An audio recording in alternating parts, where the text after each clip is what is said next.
Hello everyone. Welcome back to our channel. I'm very happy you're here with me today. Today we will practice English in a fun and powerful way through a beautiful story. You will also improve your pronunciation, listening, and speaking. We'll use the shadowing technique. Listen to me. Then repeat the same sentence after me like a shadow. Copy my voice, tone, and rhythm. Are you ready? Let's begin the story. My name is Ria. I'm 24 years old. I live in Bangalore. I work in a software company. It's a fast-paced job, full of meetings, deadlines, and pressure. I love my work, but sometimes it becomes too much. Wake up, work, sleep, repeat. I had not taken a break in 2 years. Then one morning I received an email from HR. It said, "Congratulations. You've been selected for a reward trip to the Andaman Islands.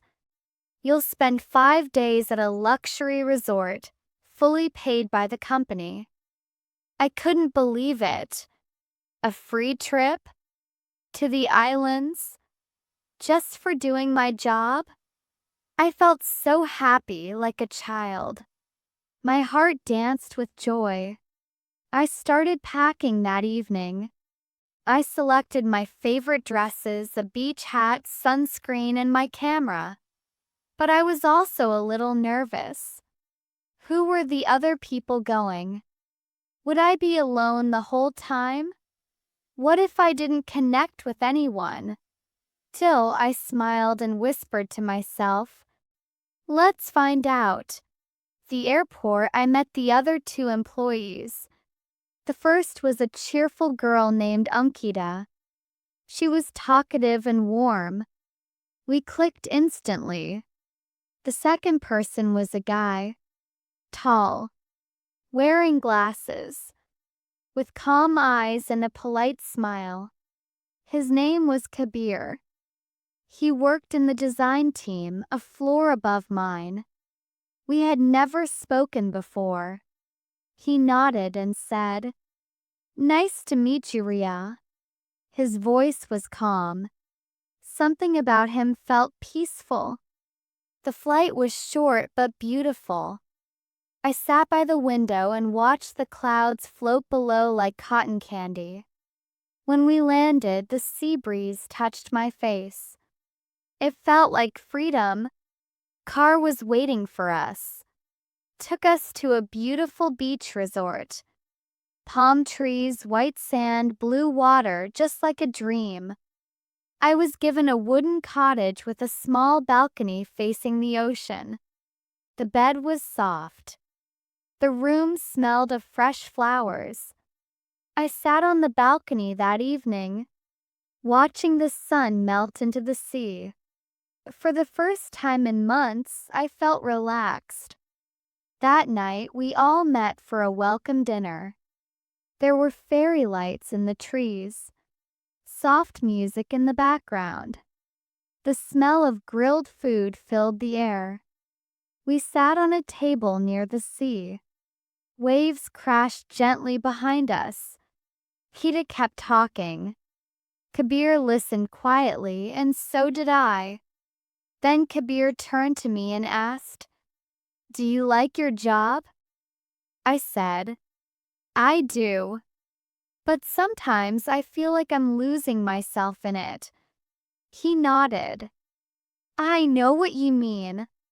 Work takes all our time and leaves us with no space to just feel alive." We talked for hours about books, music, dreams, our childhood. With every sentence, I felt something open inside me. The next day, we went snorkeling. We saw colorful fish and coral reefs. The water was crystal clear. At one point, I slipped on the boat stairs. I almost fell, but Kabir caught my arm quickly.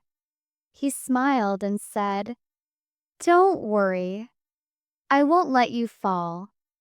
I laughed, but inside my heart skipped a beat. That evening, I found him sitting alone near the shore. His feet were in the water. He was sketching something in a notebook. I walked up and said, "What are you drawing?" He showed me. It was a sketch of the sunset and a girl sitting alone looking at it. He said, "I started drawing again after a long time. This place brings it out of me."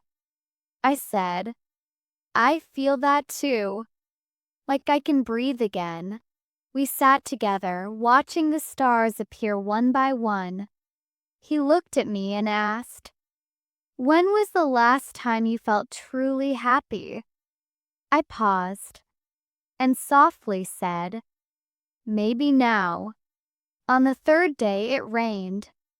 The beach was empty. Most people stayed indoors.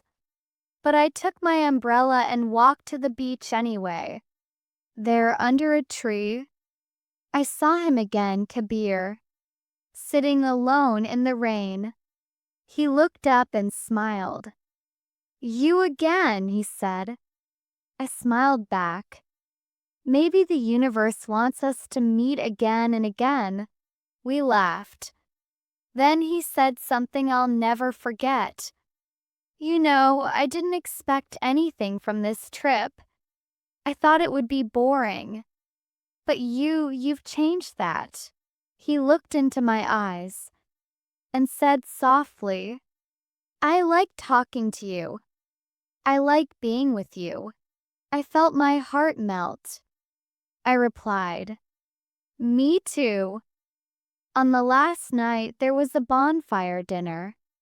People danced. Music played. But we sat quietly near the water. The sky was full of stars. The wind was gentle. He took my hand. No big words. No promises. Just silence and peace. The next morning we flew back. But something inside me had changed. Back in the city we kept meeting. Once a week. Then twice. Then almost every day. Slowly, our bond grew stronger. We laughed, fought, cried, and held each other through everything. And one evening, he held my hand and said, "That trip gave me two gifts, peace and you." I smiled, 'cause I felt the same. Today, we still go back to that beach once every year, to that same tree, that same spot, and we sit there in silence, remembering how one trip changed everything. Great job. You've finished the full story. Now go back, listen again, repeat each sentence out loud. You'll improve your speaking, listening, and fluency with every line. This story touched your heart. Don't forget to like this video, subscribe to our channel, and press the bell icon. See you next time, Red Heart.